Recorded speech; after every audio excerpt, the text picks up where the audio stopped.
Of course, I'm Fritz Getze. I've been a member of this fellowship since about 1986. I'd have to check the book to make sure. I've been around for a while.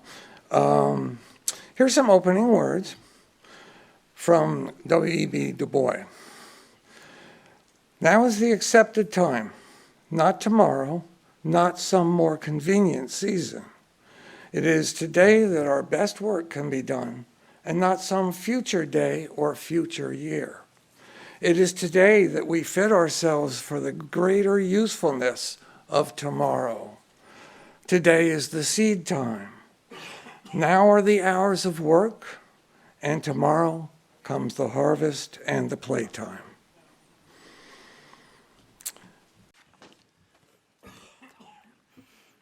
We light our chalice with these words from You Can't Be Neutral on a Moving Train by Howard Zinn. To be hopeful in bad times is not just foolishly romantic. It is based on the fact that human history is a history not only of cruelty, but also of compassion, sacrifice, courage, and kindness. What we choose to emphasize in this complex history will determine our lives. If we see only the worst, it destroys our capacity to do something. If we remember those times and places, and there are many, where people have behaved magnificently, this gives us the energy to act, and at least the possibility of sending this spinning top of a world in a different direction. And if we do act in however small a way, we don't have to wait for some good utopian future.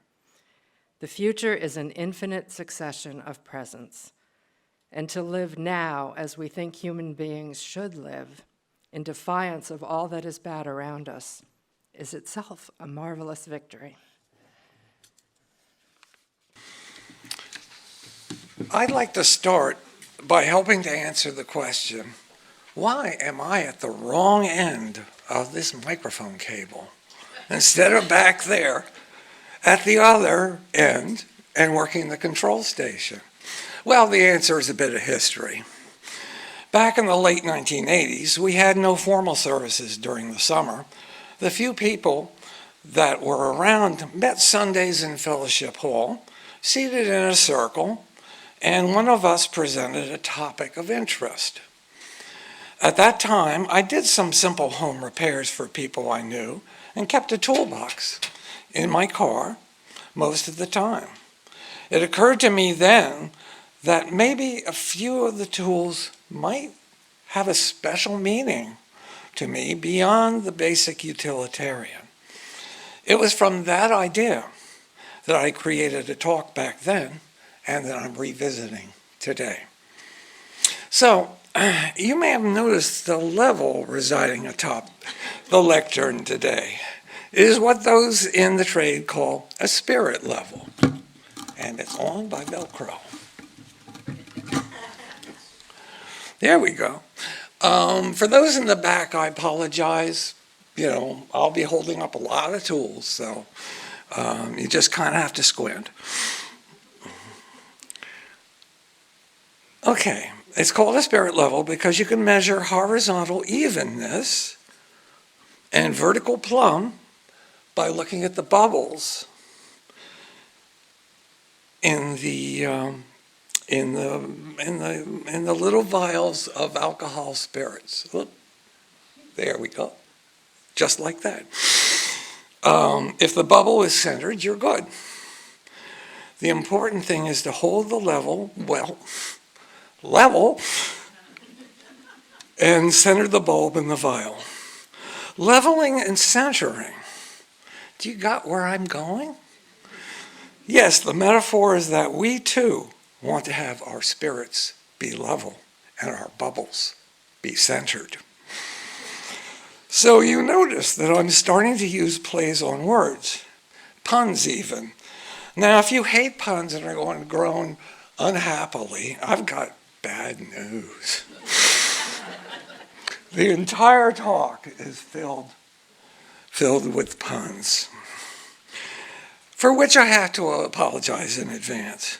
Please stay with me, though, for I'll be reaching in my toolbox here to pull out some suggested ideas for living our lives more fully. Now, I know we're all upset and stressed by recent events in our country and maybe even in our neighborhoods. Well, I have something that might help. It's called a coping saw. It's flexible and maybe can cut away some of our anxiety. But look at that blade. It's mighty thin. Can we do better?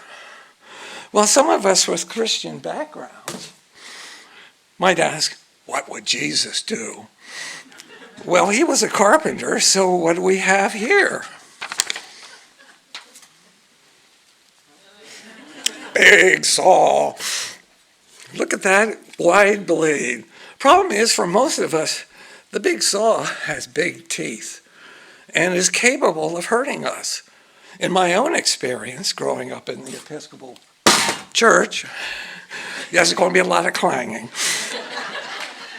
There was a lot of required confessing and self-deprecation. In fact, it seemed like the liturgy was rather like a vice grip.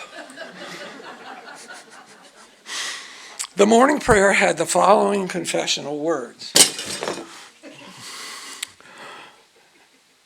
And I think they've been modernized, but here's the old version. Almighty and merciful Father, we have erred and strayed from thy ways like lost sheep. We have followed too much the devices and desires of our own hearts. We have offended against thy holy laws. We have left undone those things which we ought to have done, and we have done those things which we ought not to have done. And there is no health in us. No health in us. Come on. Is this any way to treat people? I much prefer the first principle, the inherent worth and dignity of all people. I think that Christian religions, like many formal religions, think they have the right angle. But this may strike us, many of us, as a bit square. It's as if we have to follow a yardstick.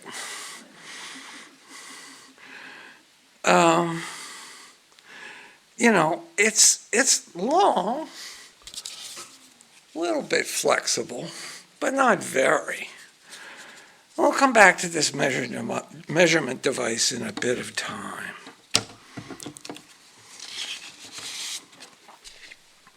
We like to think of things with a broader brush. We have different ways of measuring how we're doing and what we want from our faith. We have a lot of philosophies, thoughts, and ideas that we each hold dear, even if they vary amongst us. Let's look at some of these approaches and see how they can level and raise our spirits as well as centering ourselves.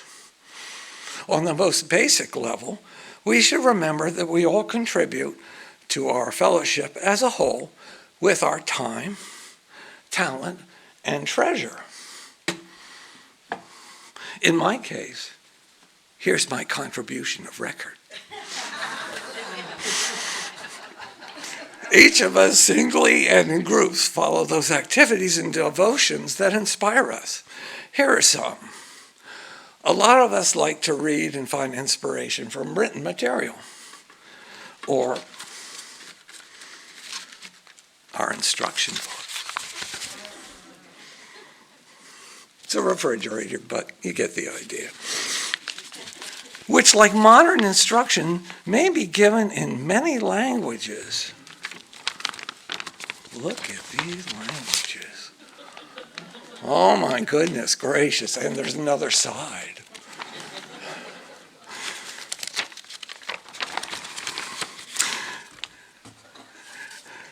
These languages, though, help us interpret them as we see fit.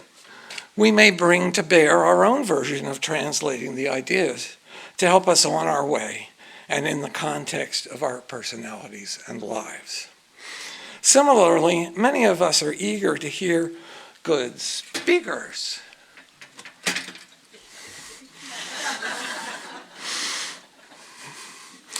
So, these speakers bring us wisdom and knowledge, whether it be from a great orator, somebody like Martin Luther King, or the everyday folks like me here up at the pulpit, or amazing insight from children who can speak with wisdom beyond their years. If you love music and contribute by playing the piano or guitar, or sing in the choir, or like me, just manage to hit some of the notes right in singing our hymns, you're going to want a power chord. I was going to have Pat play a chord on the piano, but Pat's not here. If you get a good feeling from nature and gardening and help keep our grounds beautiful, you're also finding spirit by contributing to all of us when you use a trimmer. You are helping to rid us of our weeds, both literally and figuratively. For those that are part of the meditation group, and hold on to your hats, I even have a tool for you. It's an ohm meter. I know it doesn't work that way, but it's fun to imagine. Many of you practice earth-based spirituality and gain insight from the wonders of nature and the cycles given to us humans as we produce and consume the bounty of the earth through the seasons. I can't fit all the symbols of the zodiac elements in my toolbox, but I can give you air.